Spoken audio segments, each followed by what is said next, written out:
let's get this thing rolling. And it just stopped. Good evening and welcome. The time is 6 p.m. I'd like to call to order the March 11, 2020 Planning Commission meeting. City Recorder Debbie has noted the attendance. First order of business is the consideration and approval of the February 12, 2020 minutes. Any motion on the minutes? I move we approve the minutes. Any second? Second. Okay, got a motion to approve as presented by Commissioner Grant and a second by Commissioner Hostler. Any discussion? All those in favor say aye. Aye. Any opposed, same sign. Motion passes unanimously. Thank you as always, Debbie. Next is the appearance of interested citizens. This is the time for anybody to talk to the commission on an issue that's not on the agenda for consideration of public comment, or excuse me, the public hearing. And I don't have anybody for that, so moving right along. Item number 4 is the public hearing on the proposed text amendment for section 2.203, permitted uses generally, and section 2.312, yard and lot standards. Go ahead and open the public hearing at 6:02. And as always, commissioners, let's hear what the staff has to say. If we have any questions, note those down and we can ask them afterwards. Gentlemen. All right, thank you. So tonight we actually have 2 sections of code. I guess we'll jump in. We can talk about chickens first, maybe. I'm assuming the folks that are here to testify might want to talk about that one. So 2.203, permitted uses generally. That's where in our code currently lives our standards for urban chickens. Historically, we've allowed, I don't know how long ago it was, but we allowed 3 hens. We required a registration. It was technically a permit, but it didn't cost anything and didn't do anything for us except cause us some work. So we have proposed some language. This was initiated kind of at the request of City Council for us to look into this. There have specifically been some requests from citizens to increase the number of hens that we allow to mirror what Salem allows, which is 6. So as staff, we kind of looked at those standards at the City of Salem, and we are proposing language that would allow up to 6 hens. We are also including ducks in that equation. Salem includes those and has for quite some time, and we've actually received a few different requests, one of which is in one of the emails that I forwarded to you that I happened to receive when this hearing was scheduled, specifically requesting ducks, which I don't keep chickens or ducks, so I don't know a whole lot about it, but that's kind of what the language shows. There are some other changes that we made while we had the section open. There's a sheet that was at your seat with some language from our attorney's office, which was at my request. Nate might not totally agree with me on it, but to kind of create an exemption or an acknowledgement for service animals and comfort animals required under federal or state law, because there are some categories there that may not fit under our definition of pet currently. We've had a handful of cases over the years where folks come and they want to lodge a complaint about a neighbor. Maybe they have a tiny horse, which is technically a federally protected service animal, and then we're expected to enforce something that we can't. So that's why that language was added, that single sheet there, which replaces that little placeholder. So sorry for that. It just was kind of a 11th hour kind of deal. The other substantive issues that we're changing there is just really from our staff's perspective, it makes it a little easier to enforce and regulate. Some changes to just the language. We kind of stole some language from Salem regarding a coop and a runway, clarifying that. Our code previously did not clarify that a runway was necessary. We've had a handful of complaints over the years about free-range chickens getting into other people's yards. So now we have some kind of blanket language that says, hey, keep it in a coop or a runway unless they're under your control. I'm not sure how you keep a chicken under control, but I hear that it's doable. And then the other thing we're asking to strike out the permit requirement. It's like I said, it's been a free permit since we've been doing it. It creates staff time and frankly just another hoop for citizens to jump through that doesn't really provide them any benefit because the standards are clearly listed in the code. So that is for section 2.203. Those are the proposed changes. I think Nate wants to say something. Regarding the service animal, I think we need to be very clear that Shane mentioned that a miniature horse may be a service animal. I think he said is a service animal. Could be. It's important to understand that it could be, but it's not simply because somebody has a miniature horse does not mean that it is a service animal. And therein lies the rub and the concern. When Ben goes before, when he writes a citation, ultimately, he has to cite code. And he has to cite what he is writing a citation for. So therefore, it is beneficial to have it in the code. Problem that I have is when the general public reads it, it also kind of appears that, oh, a comfort animal is allowed. So I have permission. Anything I want is a comfort animal. And so that gives me pause. So I understand both ends of that spectrum. And that is going to be for your decision, your policy direction on that particular aspect.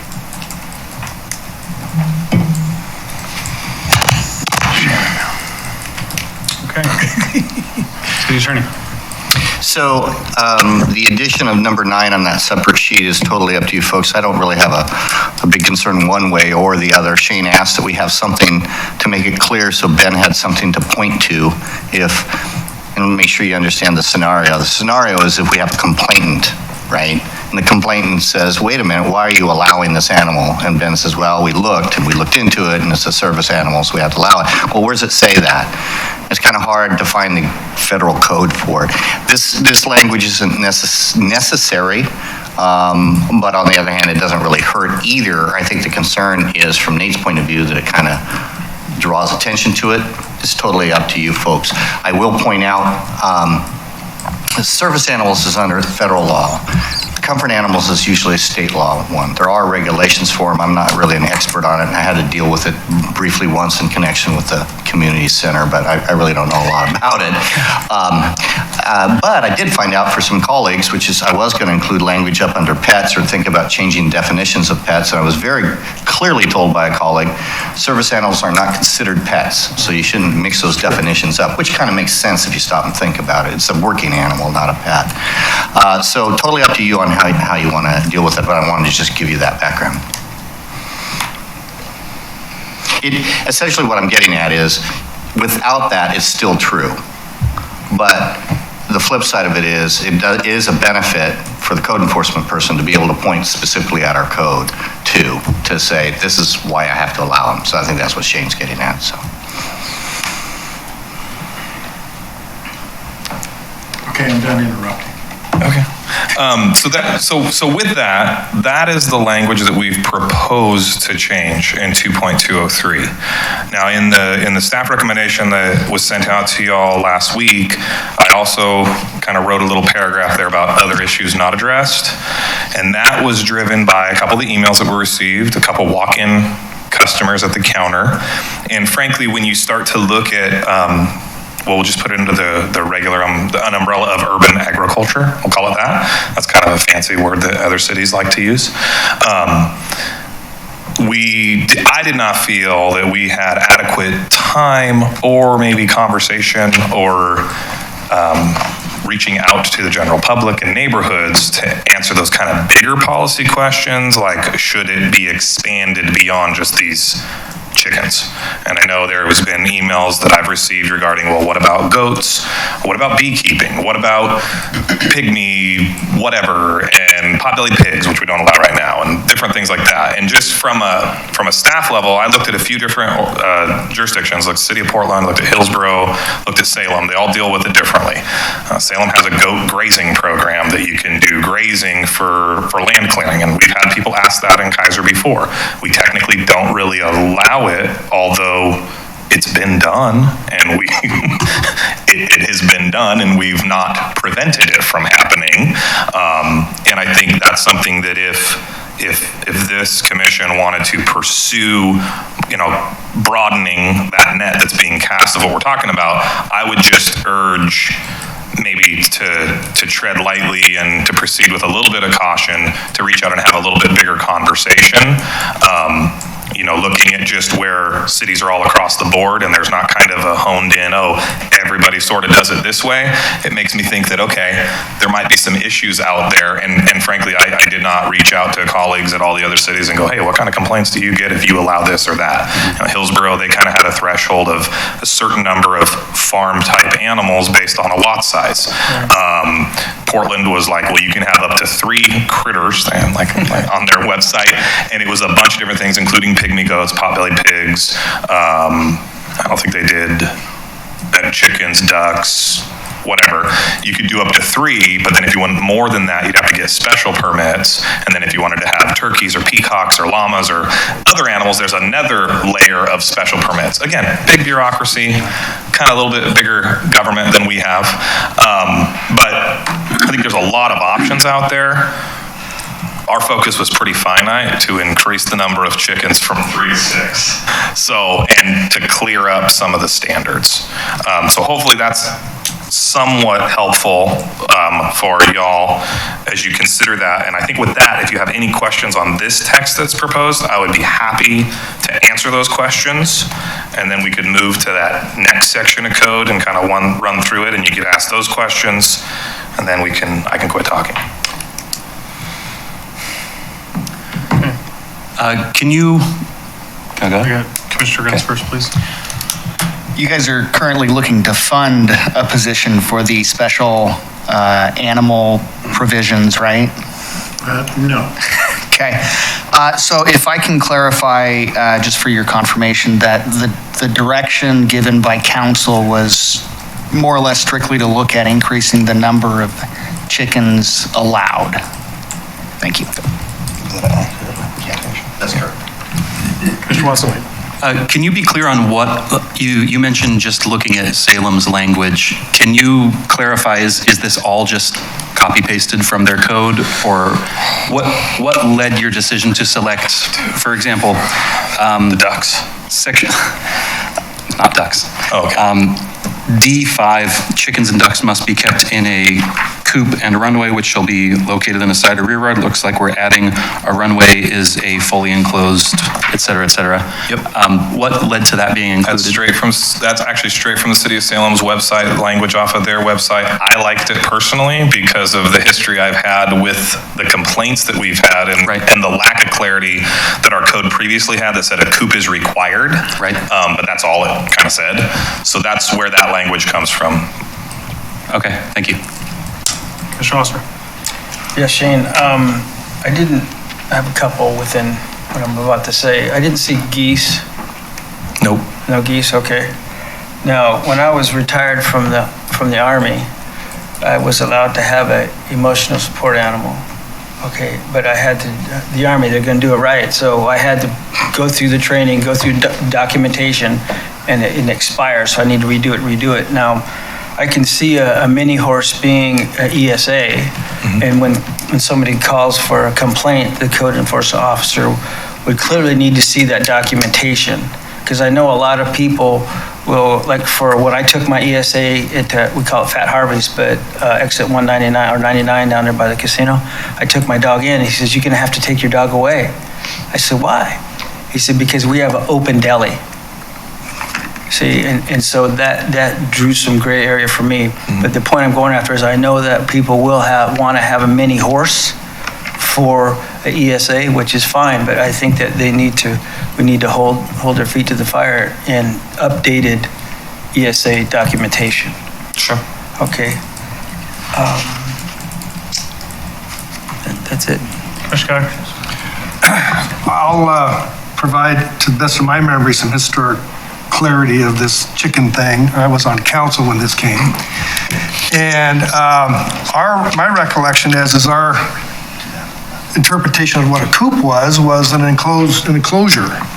And that if the chickens were out free ranging, they had to be under some kind of observation and control. So I'm not exactly sure why we need to add runway. As far as the reason for the permit, my recollection is we were trying to gain information, and I think we're at the point where we figured we'd be these many years later, is that we really haven't had a problem. The problems we've had have been things like roosters instead of hens, and over numbers or something like that. So I don't see any reason to have all the, the permit and all that stuff. I don't have a problem with that. Do have some experience with ducks and geese just from farming as growing up, and ducks, quite frankly, are cleaner than chickens and less hassle. And geese, if you want a burglar alarm, they're great. If you want to sleep, they're not. If you're growing mint and you want certain weeds eaten, they're great. I wouldn't want them inside the city. I'm a little concerned about the definition. The service animal, I have no trouble with whatsoever. That's defined in Oregon statute. I just happened to be dealing with this here 3 weeks ago, and we were having a long discussion about comfort animals, and emotional support animals are certainly allowed under federal, and they are allowed to a certain extent under state. They call them an Oregon emotional support animal, and there's a mental health official involved in certifying the disability and issuing a letter of recommendation for those. I don't think that's what we mean by comfort animal. I think comfort animal is way too broad. Service animals, very specific. They're trained for a specific reason to do a specific thing. And I've got no trouble with that. And I've got no trouble with emotional support animals, as long as we're following the rules. But I think comfort animal is just, I don't think that's a legal definition of that. I could be wrong. I think the city attorney's got to follow up. Yeah, I need to double check that. That's the term I remember being used. What I was trying to refer to is the state version, because I don't think it exists at the federal level. And my recollection is the emotional support animal is a subcategory of a service animal under federal law. But I think you may be right about the, what would you say it was called? It's called emotional support, Oregon emotional support animal. Oregon, no. But there is under the federal fair housing, comfort animal is defined. That probably needs to be refined a little bit, Mark. You're right. What I was trying to get at is the service animal is the term used under the ADA, I believe, under federal law.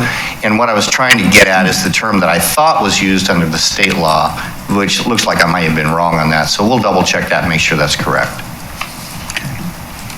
So rather than, is there a way to just reference the ORS and the federal code specifically rather than trying to define it within our own code? I mean, I'm not trying to define it. That's why I wrote it. No, like right. But yeah. I'm just saying if it's. I don't like to put specific statutes in our code because they often change. Right. So I don't usually put specific ORS numbers in. Is there anything preventing? So I know one of the things that has come up often, especially with the idea of an emotional support animal and stuff like that, if somebody's challenged on it, is that a violation of anybody's health rights in terms of like HIPAA and things like that? I mean, I guess my question is if Ben is called out to an area because there's an animal that is being defined by the homeowner as an emotional support animal, I guess how does he check without violating health laws? So under, because Nate was whispering to me, and he's correct, you're not allowed you may be allowed, is my understanding, again, not an expert in the field, for some state, shall we say, support animals, comfort support is the term I remember. But under federal law, you're not allowed to ask for documentation. You are allowed to ask 2 questions, one of which I can't remember, but you're allowed to only ask 2 questions, one of which is this animal trained, what they're trained for. You can't. And the other one is, what is the specific skill this animal has? That's right, yeah. You're only allowed to ask those questions if it's a service animal under federal law. So, I mean, again, it's a little bit of a sidetrack from the main issue. But there's nothing, because the state statute is the way it is, there's nothing preventing anybody necessarily from having an emotional support animal under state statute, regardless what As the work as I understand the statute, we would not be able to enforce that if it was a valid exercise of that right under the state statute, right? So this is just putting the language in there to reference essentially state statute in support of or what have you. Right. So I can correct this real easy without having to check, of course. Which is you can just change it to animals, Well, and if required to be allowed under federal or state law. right. I mean, and the way I wrote it, of course, is if required, it's not said if allowed. In other words, if it's required to be allowed, if you see the subtle difference there. In other words, not giving any more rights than the minimum allowed under state or federal law. And it's really just a reference, like I said, to what existing law is, but it gets at Shane's concern and Ben's that they have something to point to.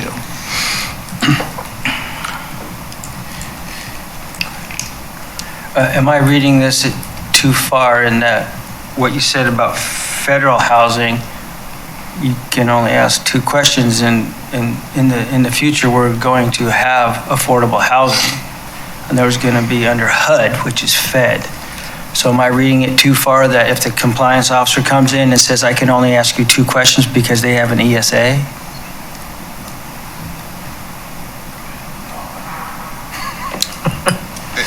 You can say yes, Frank, if you're reading it too far.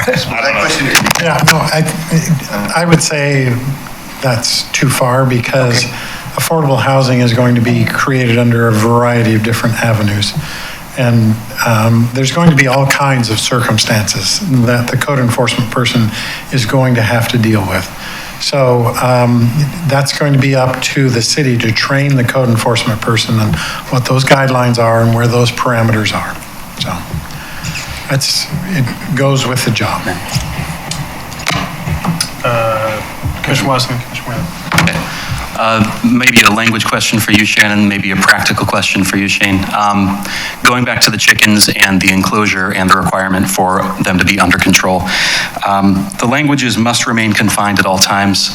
What are we considering confined? Do we mean confined to their coop and runway, or would we say a fully enclosed 6-foot-high fence in a backyard counts as enclosed? We mean coop and runway. Okay. So we might want to change that language to make that clear. Is that what you're getting at? If that's what we want, then yes, let's make that clear.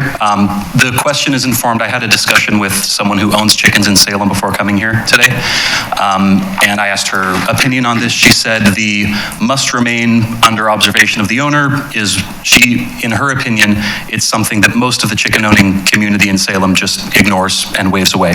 I'm sorry, I didn't see that language. You mean confined? Confined, yes. Except. It will be, but it says except when under control. Physically controlled. You're saying Right. the exception is ignored. That's what I'm saying. That's what I've been told by someone who owns chickens in Salem. I don't want to say that it's a problem when it's not. This is just, I did very little research and here's my very little answer. Sure.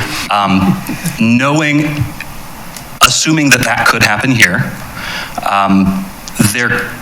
I think it would be reasonable to add not an exception, but an example of what we mean by containment. And I would almost suggest that we should put in an enclosure could be a 6-foot fence fully surrounded. But I am not a chicken owner. I don't intend to be a chicken owner. I don't know if anyone in the audience is a chicken owner or intends to be a chicken owner. And I don't want to make that call.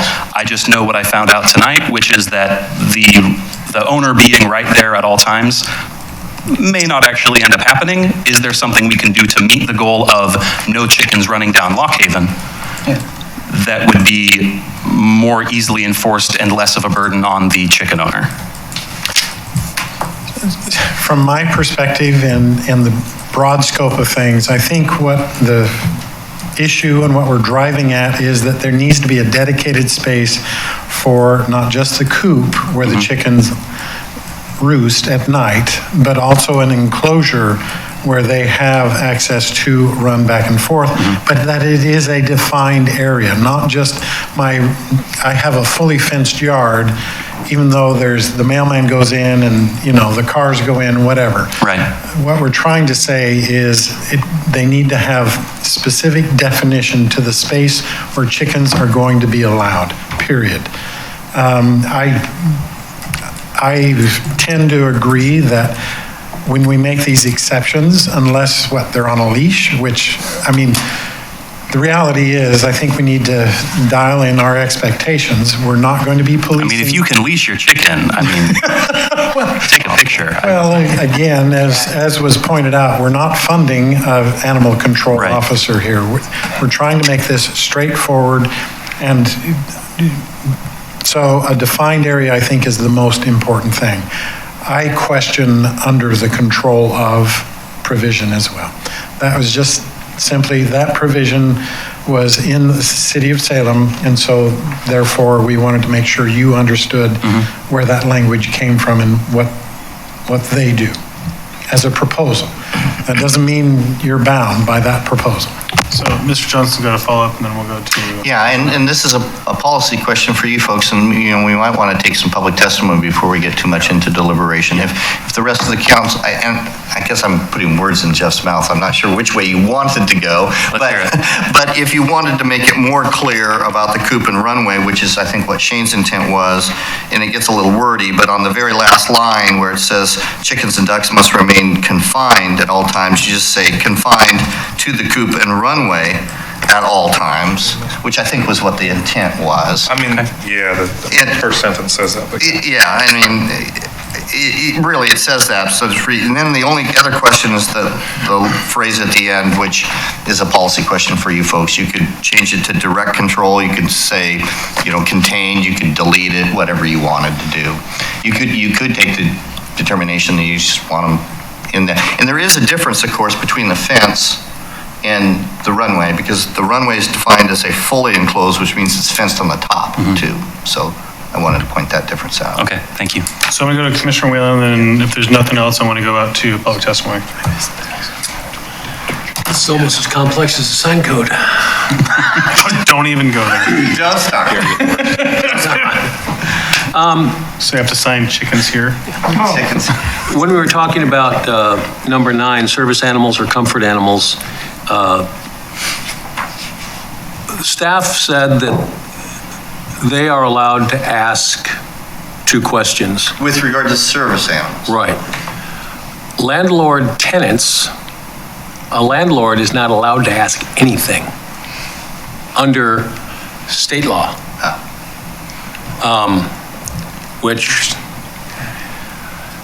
So that, I mean, from a practical matter, as a landlord, you cannot ask anybody. They show up with a chicken or a cockatoo or a python or a seeing eye dog. You can't ask what or why. You just say, okay. They just say, this is my service animal. End of discussion. But I am uncomfortable with the breadth of the word comfort in animals. Comfort animal, I think that we need to define that a little bit, or make some criteria that says, equating to state or federal law, that's what we allow. Well, I think the city attorney's suggestion on that was to consider amending the language to animals if required or allowed under federal or state law. Is that I correct? have no reference at all to the tithe. Right. And the nice thing about that is, in the future, if they add another category, we don't have to worry about it. Right, Right. okay. Yeah, I'm good with that. So that's enough enough for a code enforcement officer to be able to go in and Right. say. And I would, since I interrupted you guys again, or whatever, you asked me the question, I did just notice you probably want to have that phrase from number 5, pets, including outdoor shelters or runs. That would make it consistent. If you're going to add number 9, to make it clear that allowance includes outdoor shelters or runs at the end. In other words, add that same phrase under number 9. okay. All right, so Commissioner, there's nothing else right now. I'd like to go ahead and go to our public. Is there anything else burning? No. Okay, Mr. Griffith, you were first. Come on up. Thanks for coming in. Appreciate you taking the time out to discuss this issue. Yeah, no problem.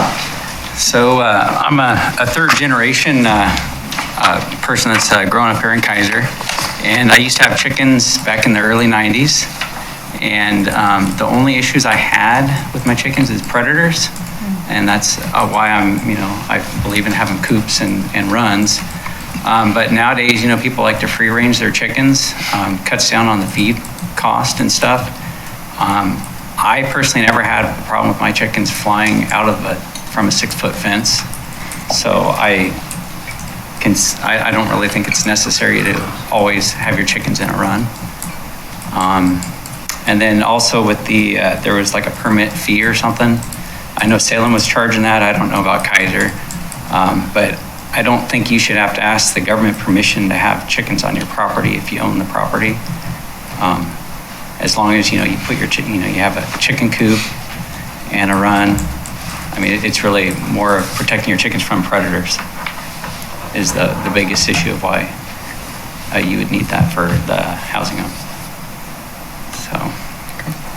I will note that one of the things that staff brought up is they're eliminating the permit process for this particular use. Okay, well, I'm definitely in favor of that. And then, of Or course, the suggested elimination of the. Yeah. There's never been a fee. We don't charge a fee now. Right, Okay. so Well, no fee, that's no- that's a good thing. And then with upping the 6 chickens, I think that's a good thing because you don't always get eggs every single day. And in the wintertime, I know that they reduce their production. And, depending on your family size, that should be considered. If you only have 2 people living in a house, 3 chickens is probably good. But if you got 5 people living in your house, 6 chickens would probably be sufficient for you. Commissioners, any follow-up questions or? Oh, thank you. Okay, well, thanks again for coming down. One of the perks of Facebook, Mr. Griffith reached out on a comment I put out there, and then there he is. So it's awesome. So I've got Austin and Erica. You both signed up.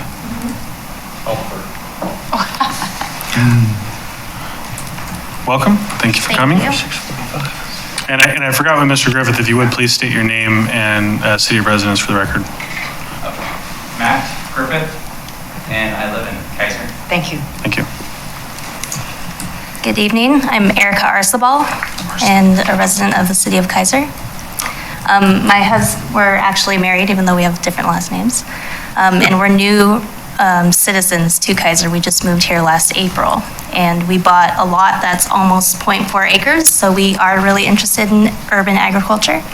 And one of the primary animal crop we wanted on our property are ducks.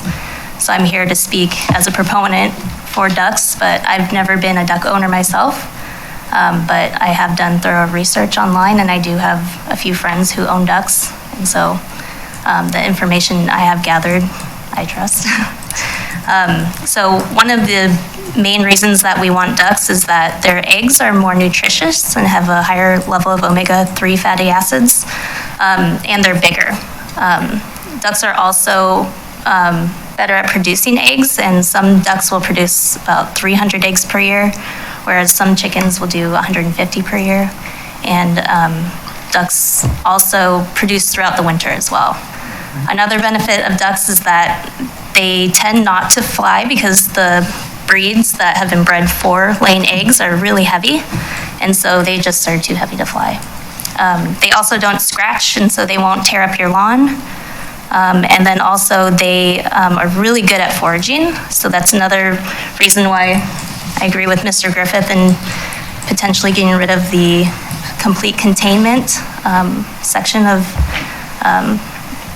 the code, because it's great to have your ducks feed on slugs and snails. They really like those, and so at least in your garden, that could be a really good, beneficial interaction between your garden and also the ducks. So, yeah, otherwise, those are the facts I have. Commissioners, any follow-up? Commissioner Watson. We're grouping ducks and chickens together in these codes. Having done research, can you comment as to whether there are any differences in how they are bred, how they are kept, where there should be different codes that apply to one animal or the other? Yeah, there could be. So a big difference is coops between ducks and chickens. So ducks actually, they'll nest on the ground, so they don't require a roost. So you actually only need about a 2-foot tall coop for ducks. and they require about 4 square feet per duck, just what I've read online. And so we plan to have, how big is our coop going to be? 24 square feet, which will include a run, and we'll have separations. Ducks actually really like to mix their water and their feed, so they always need a water source, but it's good to keep those 2 spaces really separated. So you're not going to have this kind of vertical separation of space that you would with the chicken coop. Instead, you'll probably have a more horizontal separation of space. That could be one difference. Okay. Oh, there's also a difference between drakes and roosters. So drakes are male ducks, and they're morphologically identical to females. So sometimes you can tell that there's a difference in their color of plumage, but for the most part, they look very similar to females. So if you do want to go the route of making sure that people have hens, you might want to suggest that they get sex ducks to make sure that you do have hens. But there's also not a huge deficit to having a drake, because drakes don't make noise.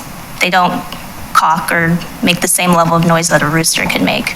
So they're pretty quiet. They also keep the hens kind of contained and a little bit more safer, so they'll tend to protect the hens. Thank you. You're welcome. It's very helpful. Anything else? Mr. Keller? I just want to compliment you on you doing your research. Thank you. Everything that you said is what I know. out. You want to make sure you have deep enough water so they can get their head under the water. Yep. And so on and so forth. Chickens take about 10 square feet, ducks take about 4. We didn't really pay any attention to what sex the ducks were. They just were ducks. It really didn't really seem to matter, other than getting too many male ducks we discovered caused a problem because they were always trying to take over somebody else's female duck. Yeah, that's true. I did read that. And what I read is that you can have maybe 1 drake per 3.5 female ducks. Well, however that under our works out. code, you couldn't have a drake. Or with code, yeah. But Just they don't. would, and they are much harder to tell than chickens, and chickens are kind of hard to tell. There's oftentimes mistakes, particularly if you get them in a co-op. Right, yeah, yeah.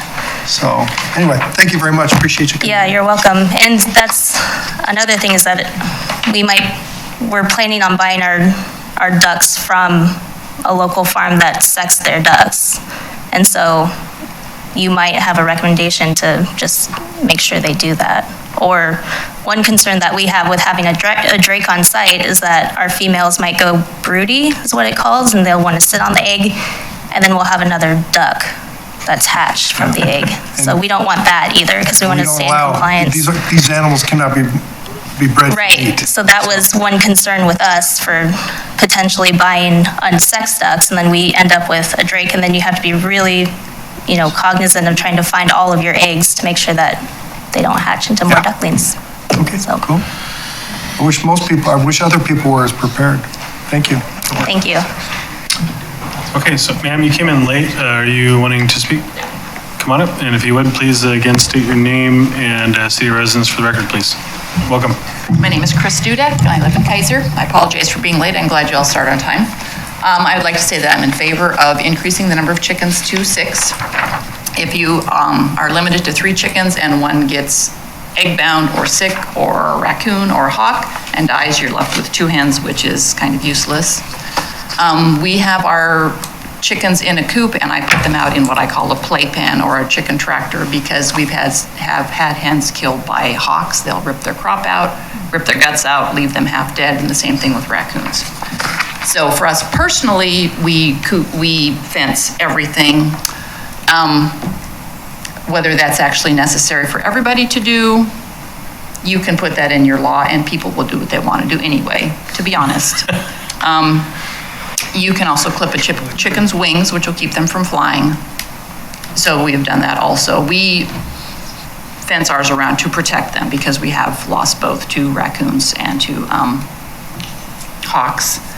I think the permit, I'm glad you're thinking of getting rid of that. That was a silly idea to start with. And as far as having male ducks, I personally don't have an issue with it. I know that if people get roosters, they crow, and the neighbors don't like that, but male ducks don't make noise, so I wouldn't care if my neighbor had male ducks. And if one sat and you have a baby duckling, I don't really have a problem with that either, because I'm not in favor of a lot of government intervention. I know you have to do it to keep things straight for down the road, but I'm in favor of increasing them. Putting the language in that they have to be contained. If you're getting complaints about chickens running around, you can put it in, but people will still continue to do what they're going to do anyway. Okay, thank you. Thanks. Any follow-up questions Before you leave, for can I Chris? get you to sign that sheet up there when yeah, come on.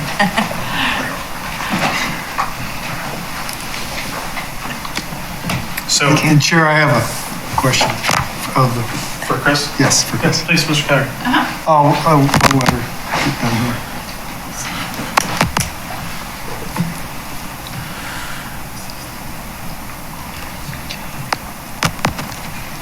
Thank you. Mr. Chair, Yes. I find it kind of interesting and actually fascinating that we have a bigger turnout for chicken and duck hearings than we do for nearly anything else we've had. And they came prepared and very informative, so I appreciate that also. Chris, my question is, for everybody in the audience, that experience with predators, which is usually the biggest problem, have you had any trouble with domesticated predators, that is cats, dogs, anything like that? Cats won't mess with the chicken. The chickens are too big, and I mean, if you had a totally open yard, yes, that's another reason our chickens are fenced, because we've had Jack Russell, and they're a predator. They will kill it if they can get at it. But we have a fenced yard, so I don't worry about the neighbors' dogs. Cats are not big enough to take out a chicken, but I have seen the hawks land and rip the crop out and just kind of fly away when I was about 10 feet from it. And same thing with raccoons. They'll rip the guts open and leave the chicken. So raccoons and hawks are the problems here. Since you can't have a rooster would protect the flock, but that's not possible. Yeah, well, the noise and neighbors, that's one of the issues we also have to balance. But thank you. Yeah, you don't need a rooster for eggs, so there's no point to have a rooster in town. Okay? Thanks. Thank you. I will note, so Mr. Griffith was here because of a Facebook post I shared with both community pages. I did have a couple, Alexis Smith, who is very much a proponent of the 6 versus the 3, not necessarily what we consider official comment, but I told her I'd be willing to share it with the group. Quite a bit of comments related to ducks. People like the idea of ducks.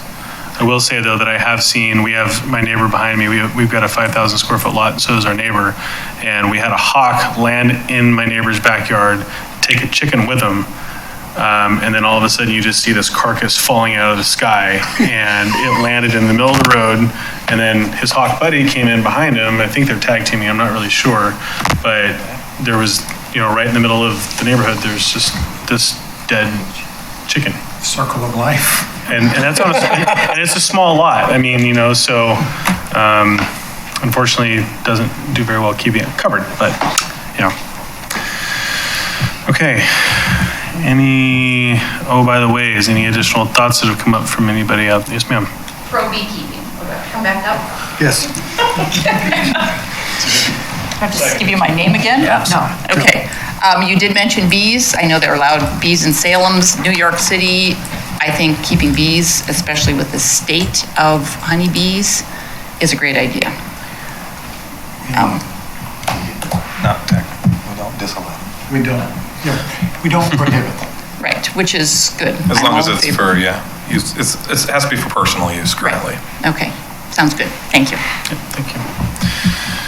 Okay, so good testimony. Great testimony. I want to echo Commissioner Calyer's comments. It's nice to have folks come in here and be educated and give us some stuff to cluck about. It was going fine till It was fine. Well, Commissioner Watson didn't think I would throw a joke in there, so. I wondered, And I wasn't even going to mention my bias to ducks as a beaver, but I just... Oh, my God. Let the record reflect I made the beaver and duck joke before the meeting began. All right, so. Let it reflect the Beavers make a joke every season. All All right, let's bring this back, full circle.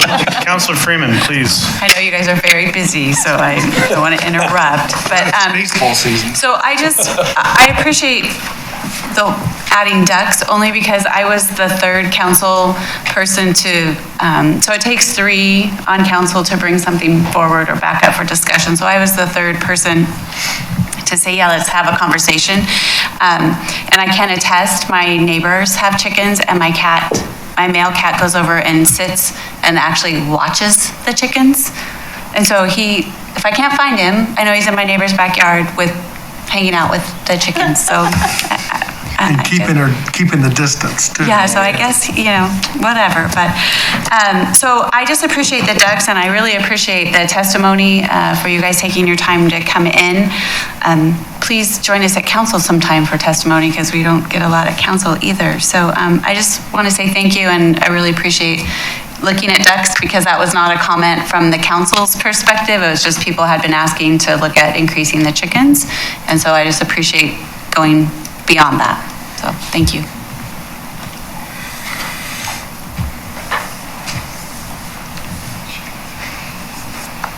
I had a duck. For 5 or 6 years, she slept with my dog in the doghouse in the backyard. We had a 3-foot cyclone fence. She never left. She ate a lot of my flowers. That's why she also didn't ate leave. the dog food. She didn't like regular food. She ate the dog food. But she laid huge eggs, wonderful eggs.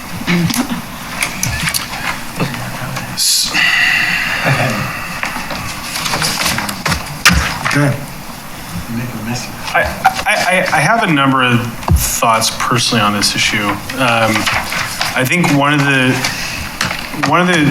significant challenges we're going to potentially face is going to be the reduction of lot sizes as a function of our housing needs and things of that nature. I think Salem has a lot more flexibility in their code simply because they have lots that are much larger throughout the duration of their city. You're shaking your head no?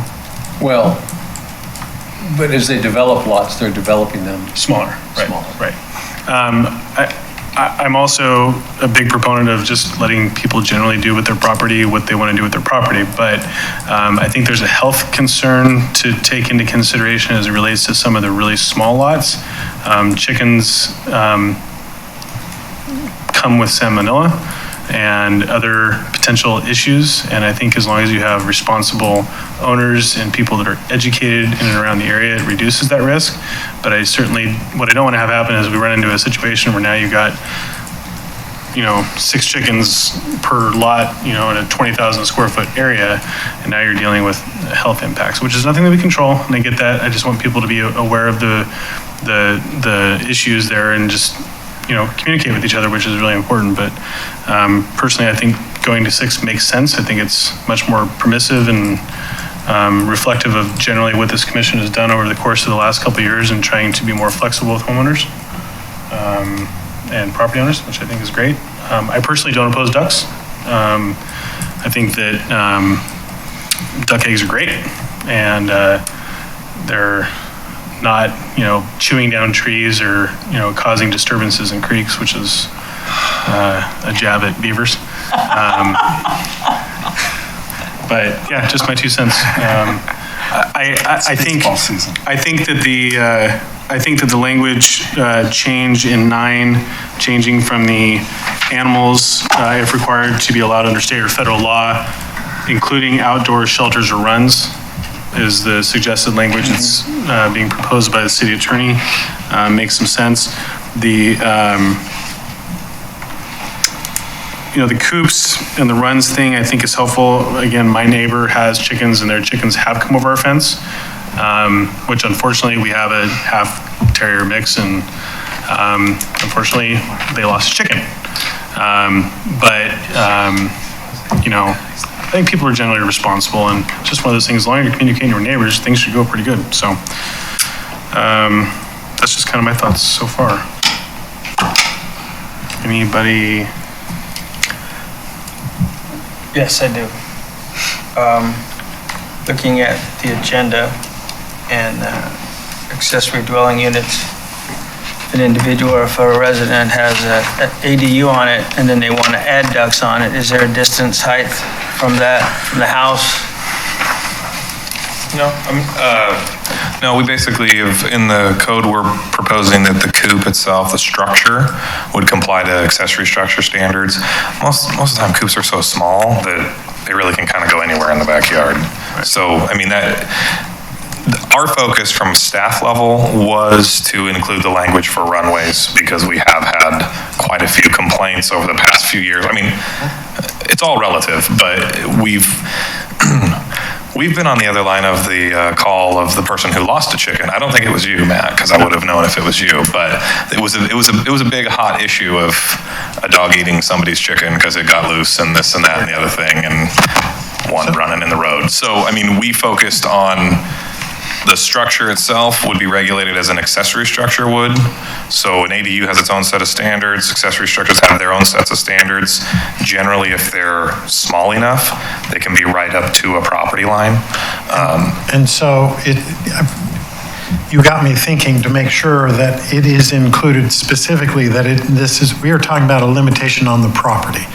It's not like you could have a house and an accessory dwelling unit, and in the RCOD, 2 accessory dwelling units, and each one has a set of 6 chickens. It's governed by property. So one property can have 6 chickens or ducks. So that is a good thing to make sure we understand. And I would suggest that that's the old language from before to change the word property to parcel or lot. That's the language you used last meeting. That's what we used in another, just to make clear when we say property, because all properties fall into either category of parcel or lot, I believe. So. Commissioner Rance. Just since we're generally discussing how we feel about the proposals here, I personally believe that the proposed addition number 9 is unnecessary. State law, federal law, it overrides local laws, period. So just not be inclusive of that at all? Well,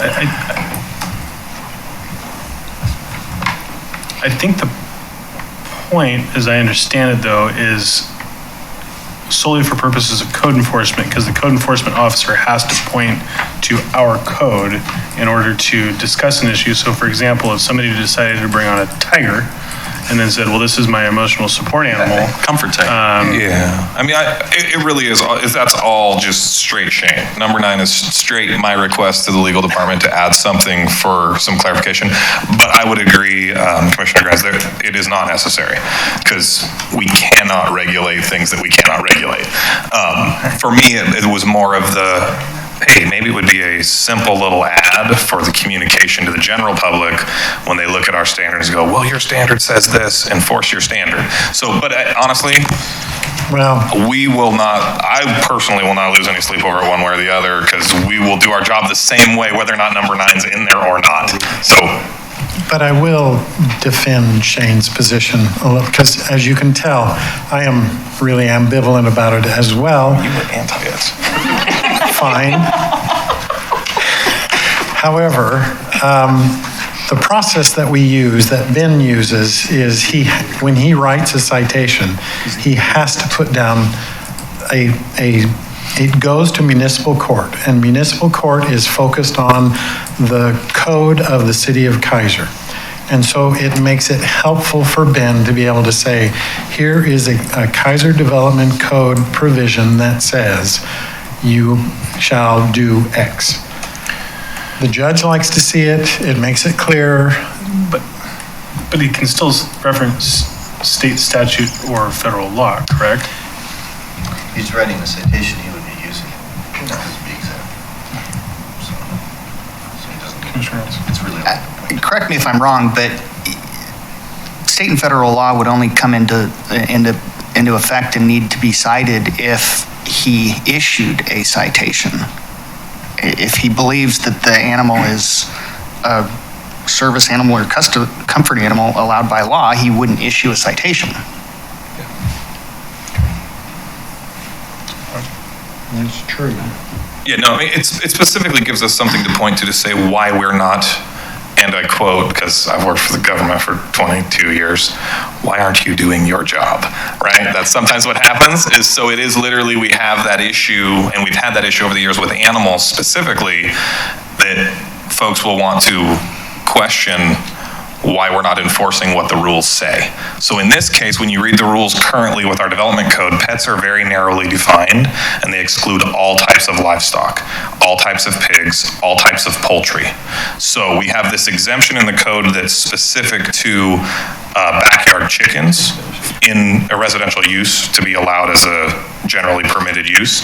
So there's that loophole there, so we can say, hey, when you have chickens, you don't have to fall under this other standard. So that's all that we were looking for, is that kind of that exemption we could point to and say, hey, this is why it's allowed. But I hereby withdraw my ambivalence towards Section 9 because I'm all about making Shane's life easier. Noted. Well stated. Commissioner Watson. Are we on to discussion now? We're As a still group? under public hearing right now. We have to close the public hearing. Okay, I'll hold then. Just to be clear, you can always discuss. The question is when it goes into deliberation, which is usually after a motion is made. So you don't need to close the hearing unless you're ready to make a motion. Well, I guess If you my are ready to make a motion, then you'd probably want to. And we have a little technical problem with the other issue too, don't we? Well, procedurally, when I opened the public hearing, I did it for both sections. Right, that's what I was just thinking about. Okay. So, I didn't realize, I didn't realize there That's okay. were two different issues, so. right, well, it probably would be appropriate to We can close it on the one. close it on the one, I guess, and make it clear that you're going to open the hearing on the other. And I think you could do that at this stage. If you're ready to make a motion to close the hearing, make sure you indicate you're closing the hearing on the section involving, Are we any, I do have one question for you, sir. go for it. In regards to the emails that we were, a copy of the emails, they were mostly around goats. Is this the time to talk about that or later? I think this would be the time to talk about it, yeah. Okay, this would not be a bad time for Okay. About to make a motion. So. Okay, in regards to the emails from, dang it, Jim. Mr. Crosby and, Mr. Crosby, the code enforcement officer. ticket, oh, okay, I see. Robert Green, I believe. Yes, he said that he wanted to have some mini goats on his property, and I looked up the street address, and he wanted to have some land clearing by animals. So my question was the property, what size of the property, and how long would those, because those would be a working animal, okay, how long would that working animal be employed? Or would that permit allow them to stay for a length of time? Yeah, so I mean, technically, we don't speak to that currently, and what we put before you for a staff recommendation doesn't address that particular issue. Okay. For, temporary use for clearing, things like that. There are, as I said, I kind of did a little bit of research. Salem has a program for that with some specific standards around it. Because of when we received that email, and that really was not at all part of the discussion or the direction given to staff, I personally am not necessarily of the compulsion to say, hey, let's allow goats everywhere. And so part of my staff recommendation was to say, if that's something that you as a commission want to push forward, my recommendation would be to maybe give us some additional direction, look at some additional research, see what some options are for that. I think that specifically for land clearing, it might, and I would want to consult with the city attorney, the legal counsel, because I think it might live, it may not live in this particular section of the development code, because this development code really governs uses, which generally are more of a permanent nature, not necessarily for a 2-week window to clear land. So, my thought process was it might make more sense for that to live in an exemption in noxious weeds ordinance or in some other programmatic provision that would say, hey, you can do this in this case. So, but that's not something that we spend a lot of time looking into, very little. And to be clear, the reason that we have spent very little time looking into it is the only time we have had real issues are complaints on some rather obnoxious animals that we just, again, going back to that we don't have an animal control department, and we just simply want to say, you know what, that's not something that the city of Keizer is going to deal with. The special uses that happen for land clearing, that's something that we don't want long-term. We don't want somebody having a corral of land clearing animals that they farm out or whatever. And if land clearing does happen, and if we are ever notified, I don't know if we have ever had a complaint on land clearing goats. No, we haven't. We have not. And they come in, they're gone in 2 weeks. Generally, Ben gives a 2-week notice anyway. So it just is a non-issue that we want to address. Now, again, if you feel differently, that's something else. But at this point, we think that the land clearing issue has not been an issue. It has occurred, but it has never been a problem. And as far as goats or other animals, large animals, the larger the animal, the larger the problem. So chickens and ducks is something that is quite manageable. Normal household pets that we define is expected, and it's part of what we deal with. But going beyond that, we're recommending that we don't, simply because of how we do things in Keizer. Well, and the section specifically under D talks about agricultural uses. So, I mean, some of those other considerations may not necessarily be considered agricultural uses, but for a lot of the issues and areas where they're going to be able to host different animals, they're largely going to be north and UT zones and things like that, where they're already considered a use outside of the RS zone. Do we think we are? Yes. So looking at D though, that does not include keeping of any livestock. So the exception is only chicken and ducks. It's gardens, orchards, crop cultivation. Right. So it doesn't include any animals. I will point out, although it may not, I don't know where, was it green, Robin? That's on Greenland, it's ours. No, the person. Yeah, it's green. This really only applies to, I mean, there already is allowance for UT, EFU, and IA zones. Right. Farm use is an outright allowed use in those zones. So some of the larger properties that you might see in the north that are still UT, right, that would not be an issue for them. Of course, I don't know if that's true in that particular case. Sorry?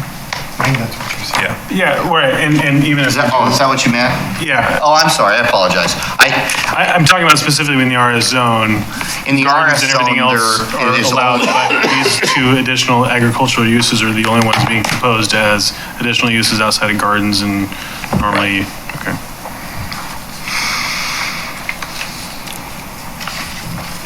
All right. I think we're ready to put a motion on the table. You need to close the hearing on that part. I was just following up. Okay. So I will note the time as 7:04, and we're going to close the public hearing on the proposed text amendment for section 2.203, permitted uses generally.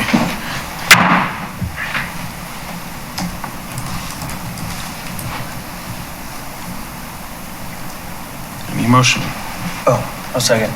There's no motion. Oh, I thought you said we don't have a motion. We don't have a motion. I'm asking for a motion, if anybody's got a motion. Commissioner Keizer. I'll move that we accept the staff's work in that, and 9, we continue to have animals, if required, to be allowed under federal or state law, including outdoor shelters or runs, and that we allow the 3 chickens or ducks to be increased to 6, and that we include the staff's wording regarding coops and runways. And that's D5? In D5. Do we have a second? Second. Okay, so I'm going to try to do this right. And Mr. Johnson, if I want to just clarify, when you said you wanted to include the language from 5 and 9, it wasn't the reverse, right? You don't need to have the language from 9 and 5 as well? What I meant was the change to just animals rather than service company animals. So animals, if required to be allowed under federal or state law, comma, including outdoor shelters or runs. Perfect. As stated in the motion. Right. Okay. I'm clarifying. And I'm not sure you got the parcel or lot. Replace that section. D2.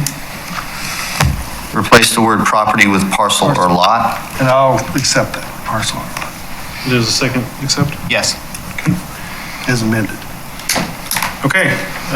Any further discussion on the motion before us? Commissioner Watson? I am not convinced that we need the confinement to coop requirement, and I'm open to discussion, or I'm open to being outvoted on the matter. If there are benefits to allowing them to graze without the homeowner standing out in the yard with them for the entire time that the animal is wandering around, I think they should be allowed to take advantage of those benefits. I think that there should be some sort of requirement to prevent nuisance wandering chickens, but I think that could be met with requiring an enclosed yard. A requirement for an enclosed coop is sort of self-fulfilling though, isn't it? I mean, you're not going to be a chicken owner for long if you don't have a coop. And part of owning a small animal involves calculating that risk whenever you let them go out unprotected by a fully enclosed enclosure. And so I'm not convinced that the requirement to be fully enclosed unless attended is necessary. I appreciate the comments from the public and from staff that people to a certain degree will do what they want to do. However, if we're passing the law, I don't want to assume that people are going to ignore it. Code, excuse me. And that's my point. And whether that's convincing or not is up to you, but that's where I stand on it. Commissioner? Okay, and I kind of understand that, but I'm looking at it from the standpoint of trying to deal with the code, and if I'm getting complaints that we have wandering chickens, from a code enforcement standpoint, it's much easier for me to deal with it if I have an ordinance that says they must be confined unless they're under my control. Otherwise, they're out running around, well, gee, yeah, I didn't know it, but, what am I going to do about it? Kind of thing. It makes it much easier to enforce, because that way they're responsible for their chickens, whether they're there or not. And whether they wish to ignore it or not, I guess that depends on what ends up happening. And just as a point of clarity from the code enforcement process, and I don't know if this is helpful or not, but we are 100% complaint driven, especially when it comes to chickens. Sure. So we're not going to be going around looking for the rules. However, obviously, if we have a rule in place, and what I can say is I don't have an exact number, but I know that it was at least 3, because I can think of 3 specific instances in the last 2 to 3 years where we've received complaints on the chickens running around, and our code currently, before the language proposed, has nothing that says they have to be contained. Now, the one chicken that was killed by the neighbor's dog, and the lady was really mad at us and thought I should do something about that and get the neighbor in trouble, I was like, I don't know what to tell you. That was a 6-foot fence that those chickens got out of. I don't know if they flew or they climbed up on stuff, whatever. But so that's, from our perspective, we recognize there's a lot of rules. I mean, I can go into any neighborhood and find violations. That's not what we intend to do. But that's kind of why we put that language in there, was that if we have to, push comes to shove and say, hey, you need to be out there with your chickens if they're going to be loose. But I mean, the folks that have testified tonight, clearly I think they kind of know what they're doing, and they talk to their neighbors. And so anyway, if that's helpful, just so you kind of know where we come from, how we walk that enforcement process through. So anyway. Okay, thank you.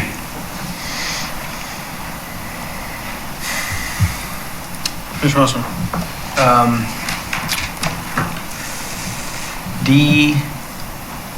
D4, am I looking into it too much in that chickens and ducks shall not be kept for personal, commercial use or selling of eggs fertilizer production and commercial uses, would I be reading it too far to say for trade? The trade of? Yes. Commercial. Okay. Yeah, you wouldn't be able to like raise chickens and sell them as a business. Or trade, that's what I mean, like I'll trade you a hat or whatever. Oh, that's still commercial purposes. Okay, all right, okay.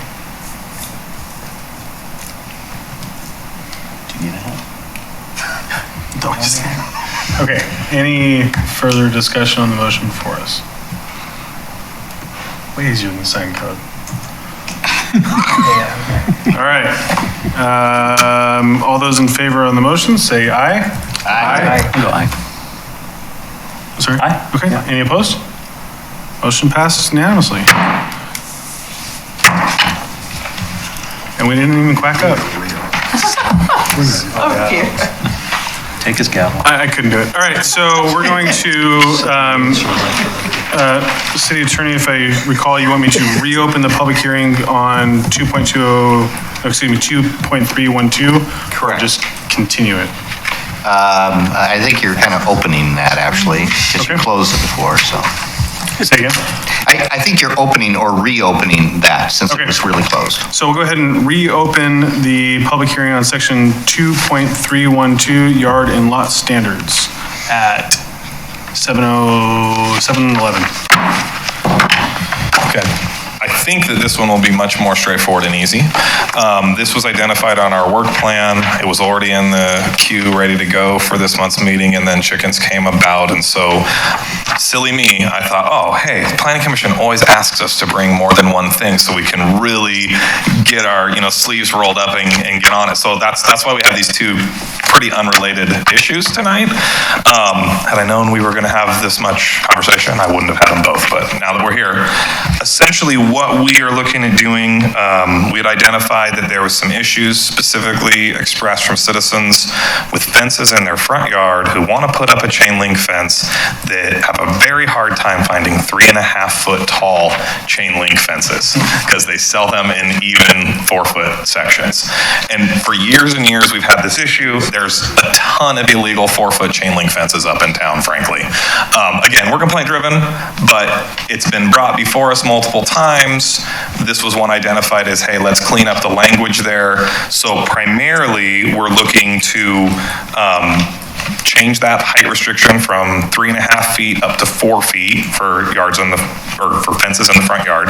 The other thing is we had some language in the code that specifically said fences or walls over 6 feet in height required a building permit. That has not been true for quite many years. It went up to 7 feet several years ago, so our code was just in error. And we would have people from time to time come in and go, I want to get my building permit, and say, well, you don't need one, but it says I need one, but you don't need one. And there's been some additional exemptions in the building code, like for commercial fences, they're requiring no permits, for fences, for some other things. So we wanted to clean up that language as well. One of the things that, as we met with our staff to talk about some of the other concerns that have been expressed, complaints received, et cetera, we added in to include hedges in the regulation of heights, which in the past we've just regulated fences and walls adjacent to streets. So we're including hedges because of some complaints we've specifically received for the visibility issues that can play. So that's what that part of it is. And then we changed some language for construction materials in the commercial and industrial zone. And this was really just, whenever we open up a section of code, I try to look through it and say, okay, what other things have changed or been different? And I don't always catch everything clearly, but this was one where we had a specific connection to the CM zone, the commercial mixed use zone. And we kind of did away with most of the commercial mixed-use zone with the adoption of the revitalization plan. So we're modifying that language specifically for commercial fences when it comes to things like barbed wire and some of those fences where before we would allow conditional use. We kind of are striking that out saying, hey, those things need to be in the IG, the AI, and the CG zones only, and they need to be set back at least 10 feet from a street front property line. So that's kind of the crux of what we're proposing for changes. With that, I would entertain any questions that you might have. Commissioner Keizer. We've had a previous discussion at staff level, but I wanted to bring out that in A1, where we are taking out side obscuring and leaving in saying a fence wall or hedge that is placed in the rear yard or side yard may encroach within this 10 feet setback area, but shall be placed no closer than 3 feet to the property line along a street. My concern is that an alley is a street if it's a public way, and we have several of them in Keizer. So how does that affect those folks with fences a foot from the alley or right on the property line?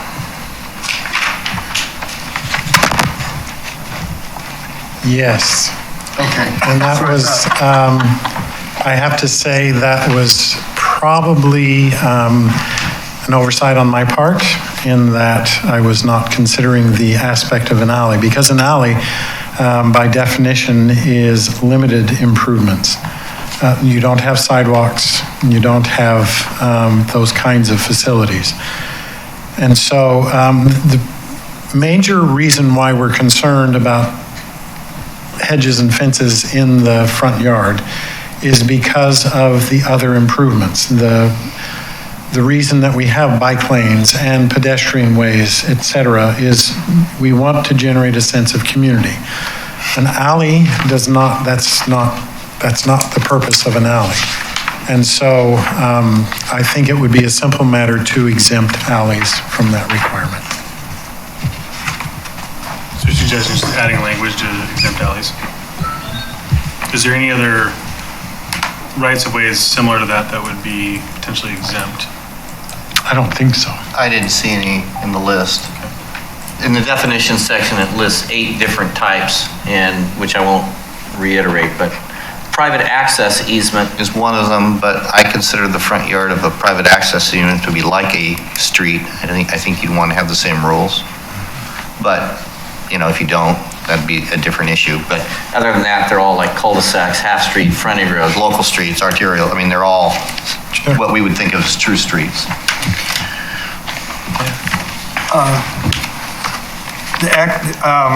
We were having this discussion before the meeting about access easement right-of-ways, because not all alleys in Keizer are public alleys.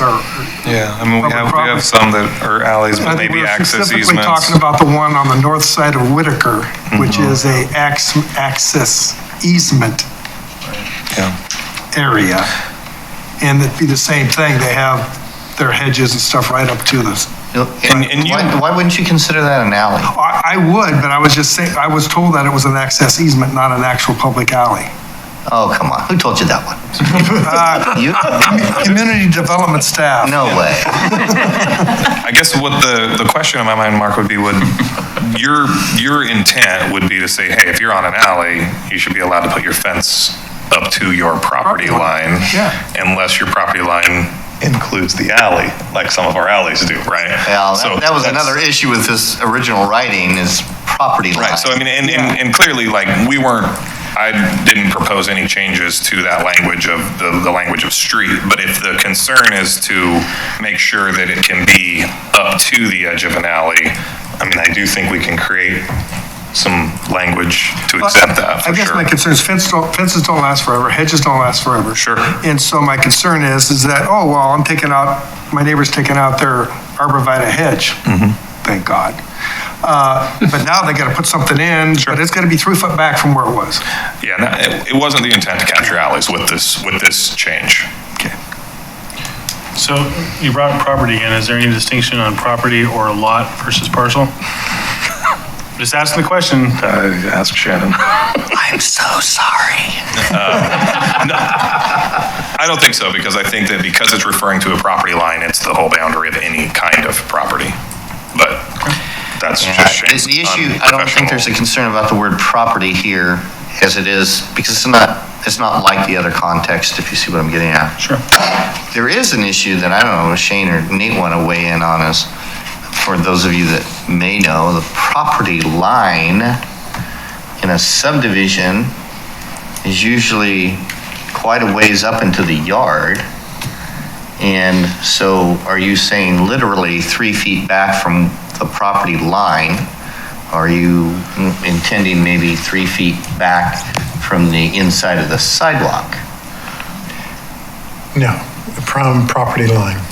So at my old house, I don't know what my new house is like after living in McLeod for 29 years, but, Bill Lawyer told me my property line is about, 6 feet up into my landscaping there. On your old house? Yeah.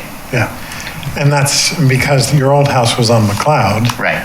Which was a collector, which had a wider right-of-way width. But the point still is that literally to be in compliance, my 4-foot fence would have to be up next to my house. Is that the intent? Well, No, it wouldn't not be your by your 4-foot fence, house. your 6-foot fence. Your 4-foot fence can be right on the property line.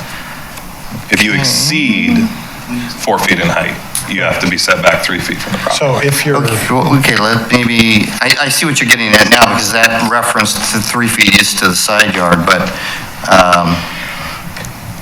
of any property within 10 feet of any property line adjacent to the street.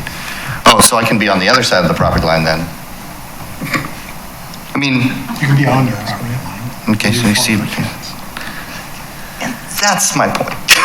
But we'll talk about that little detail later. And I don't think we need to talk about the planning commission's time for that. Okay. All right. Feels like the number thing all over again. Any other questions of staff on the staff report before we go to public comment, if there are any? Any public testimony on the issue in 2.3.312? Y'all are very excited about it, I can see. All right. Surprised they're still here. All right, so any additional follow-up, or do we want to go close the public hearing and go to a motion? Close public hearing? Okay, well, we're going to close the public hearing on section 2.312 at 7:23.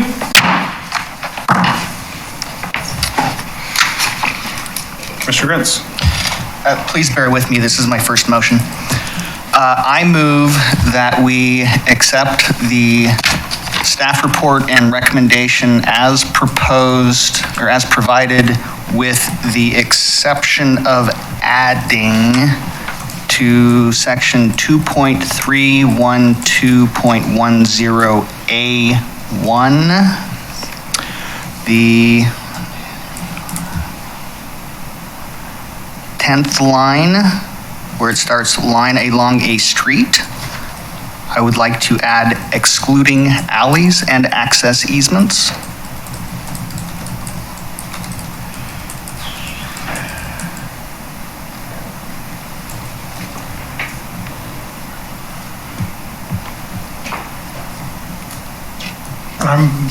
What are you looking at me for? Because you're looking at me. So the appropriate thing is to wait until it's seconded. Okay, any second on? I'll second it. Flip a coin. There we go. Commissioner Watson. All right, we have a motion and a second. Discussion. We have a motion by Commissioner Granz to accept the language in 2.312.10 with the exception of adding language to along a street or with the exception of an alley or access easement. Correct. And a second by Commissioner Watson. Discussion. And I think the exact language was excluding alleys and access easements? Yes. Okay.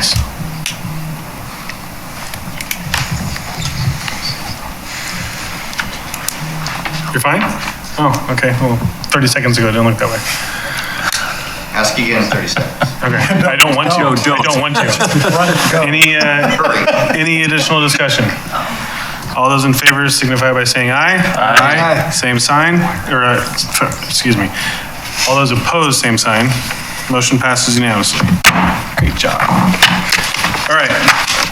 So we've got a couple more items on the agenda, but again, I just want to reiterate, again, thank you for coming out and checking this out. We've had some much more, some people might consider contentious issues with less of an audience, so it was great to have you all come out.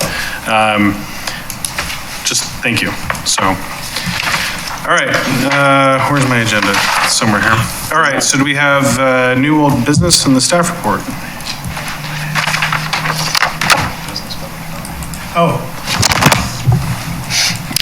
The only thing I wanted to provide for you is a little bit of an update on our transportation analysis, our study, our growth study, in that we have completed, it's under discussion now at the consultant, but we have completed the 2 additional scenarios, status quo and 2 additional scenarios. One is basically an employment lands only of 63 acres. And that is nestled in the corner of River Road and Clear Lake, just in that triangle area there, butting up to, there's a drainage way that bisects the property. That is for considering if there was an employment land expansion of that only. The number 63 acres comes from our adopted economic opportunities analysis.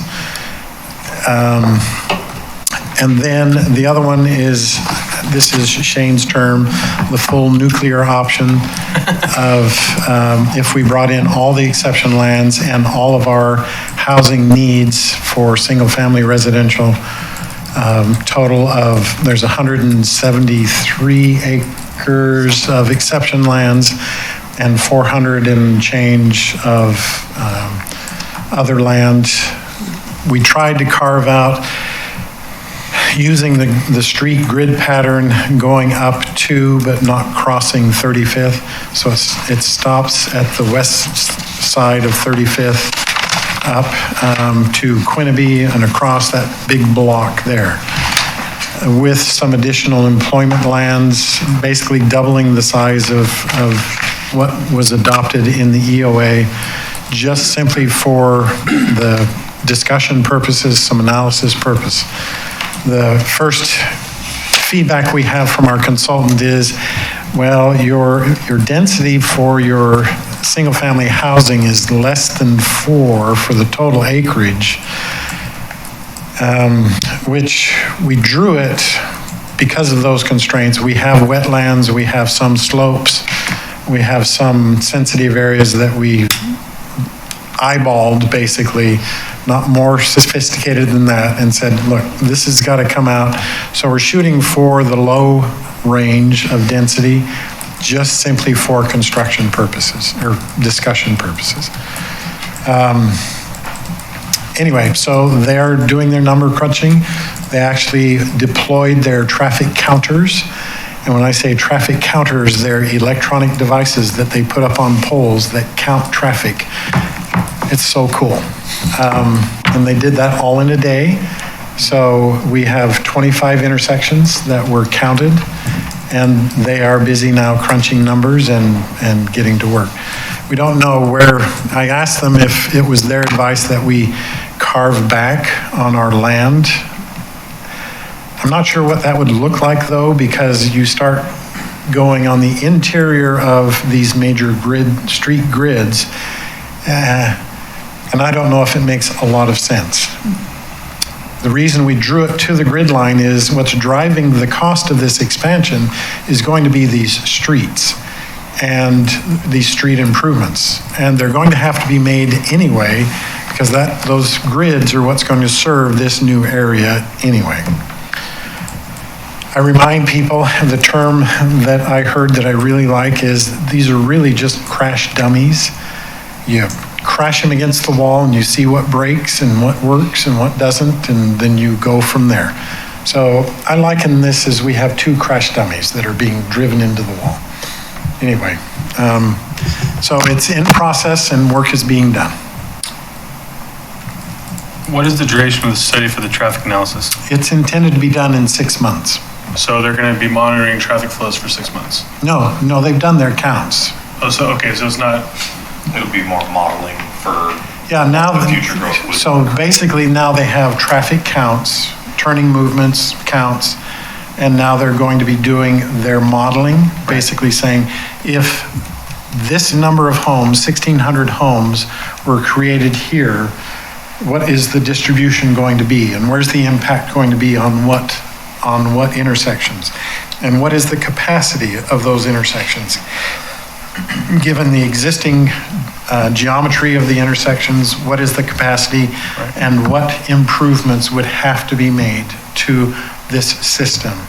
And ultimately, what's the price tag? Well, and I guess the only reason I asked that question is they used to throw the little road snake things across and you'd go with the, thump and all that. Oh, that's. But they'd have them out for weeks and weeks and weeks a lot of times. My concern was we got spring break coming up and you'd lose a data point because you got a lot less high schoolers and folks traveling because of school. So it's already done, mute issue. It's already done.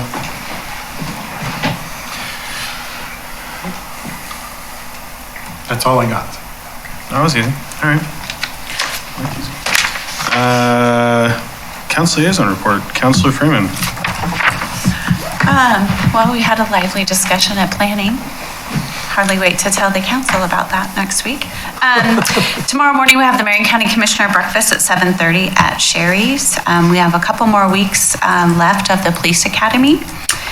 The Charter Review Committee will be conducting some public outreach on proposed changes to the charter review, so please look for those opportunities. We will have our public hearing. We did set the date officially for April 21st here at City Hall. And then this week we had our long-range planning session for the budget, so budget will be starting in May. And then most importantly, Saturday, Mark, are we still on for city cleanup here? Yes, sir, Is it ma'am. 8, 9? 9 o'clock? 9 o'clock. So rain, shine, snow, sleet. Bring your. Doesn't matter if it's 8 inches of snow, we'll postpone it. It's not supposed to snow till Saturday night. Okay, so bring. Just dress for the weather. We need about 100 people. If we get 100 folks, we're done in 2 or 3 hours. If we get 5 folks, it's longer. And we need to bring rakes. Rakes, plastic garbage cans are great. Leaf rakes, you don't need yard rakes. Gloves, like I say, dress for the weather. We do have a number of barberry plants around the community center, so leather gloves are great if you're dealing with those. If not, ask for another assignment. Yes, I can speak yes, from personal. You yes. do not want We one have of those in plenty- your we have fingers so plenty you of can places stay to go. forever. Yeah, and 20 to 30 yards of debris picks up very quickly with 100 people. And we'll have a sign up and cookies, I believe, correct? Cookies, hot chocolate, tea, coffee, and Opportunity to meet some community members. right, at 9 o'clock, we have a little safety meeting, get divided up, and off we go. Perfect. Everyone is welcome. And Friday, we'll be doing all the clipping with all the power tools, with a group of skilled folks, semi-skilled folks, mostly skilled folks, sort of skilled folks. Big thing is make sure you label your stuff and take your stuff home because we have a Paul, Phil, and a Corey rake now that didn't used to exist. So if your rake says Keizer Parks Department, hint, hint. All right, anything else? No, Councilor thank Freeman? you. I just have 2 things. I had 3 things I was going to bring up, but Councilor Freeman and Commissioner Keizer talked about the cleanup this Saturday. Next month, Clay Creek Watershed Council is going to be hosting a free event, the Soggy Day in the Park 3.0 at Keizer Rapids Park on April 18th. Jet boat rides while supplies last. Face painting, bouncy houses, backhoe operating, just a lot of free, fun activity for anybody that wants to come and check it out. And to be noted, although it's only the 3rd year, the Soggy Day at Park event has never been rained on. We don't talk about that. Hopefully, we'll continue that. And as far as the jet boat rides are concerned, as long as the river cooperates. Right. Last thing for the commission, if you're a new commissioner, you should have seen recently an email from either the state or Tracy Davis. You're required to do an annual statement of economic impact. If you're not familiar with that, you don't know what that is, please reach out to Tracy and/or the Oregon Ethics Commission, ask us questions, make sure you submit them, because if you don't, you rack up fines very quickly and then have to go sit in front of the Ethics Commission. I know because I have the experience. Just so happened I used to be the coordinator for an agency that I worked for, and they had my state email address, not my personal email address, and they crossed the line somewhere, and I racked up about $1,300 worth of fines. But thankfully, because they recognized the error was theirs, they you just don't want to be in that situation. It's very uncomfortable. So make sure you do it. I think the deadline is April. 15th, is it? Okay. April 15th? Yeah. So the city council and the planning commission are the only ones that actually have to do that. Any other by the ways, witty statements, remarks, comments? All right, again, thank you for the public for coming out and speaking with us tonight. It was great. We stand adjourned at 7:35. You were off by almost an hour. Yeah.